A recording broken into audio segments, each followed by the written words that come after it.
street alone.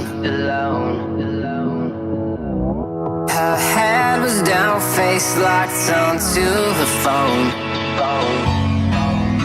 And I wished I'd had a number so I could be color unknown. And then I tell her to look into my eyes and never let it go.